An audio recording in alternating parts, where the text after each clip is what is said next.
મારા વાલા દીકરા કે દીકરીઓ, આજના નાના એવા સુખ માટે તમારી આખી જિંદગીને મહેનતને દાવ પર ન લગાડી.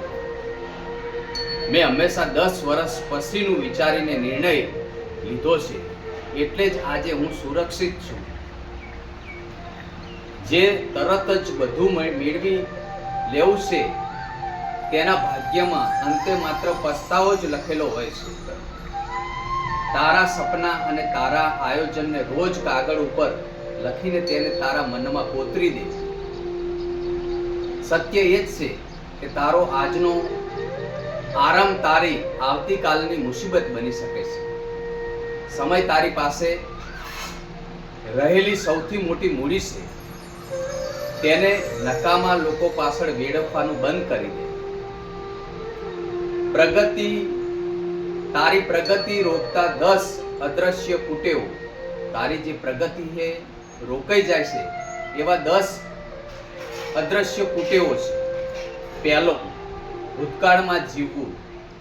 બીજું, નકારાત્મક વિચારો રાખવા. ત્રીજું, બીજાની સરખામણી કરવી, પોતાની પ્રગતિને અને બીજા જીવન સાથે સરખાવી દુઃખી થવું. ચોથું,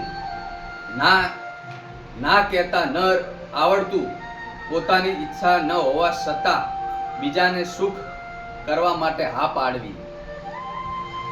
પાંચમું, પરિવર્તનથી ડરવું, નવી તકો ઝડપીને બદલે જૂની અને આરામદાયક સ્થિતિમાં જ પડ્યા રહેવું.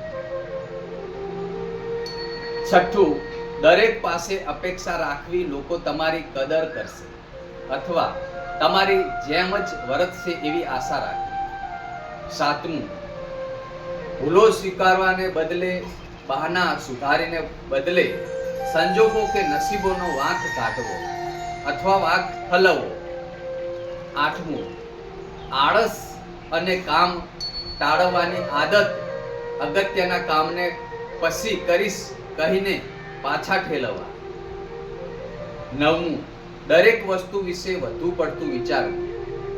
અને 10મું, બીજા શું વિચારશે તેનો ડર, લોકોના અભિપ્રાય મુજબ જીવવું અને પોતાના મનનું કામ ન કરવું. મિત્રો, આ વિડીયો પસંદ આવ્યો છે તો આ વિડીયોને લાઈક કરો, ચેનલને સબસ્ક્રાઇબ કરો અને જરૂરથી કોમેન્ટમાં રાધે રાધે લખજો. જય માતાજી.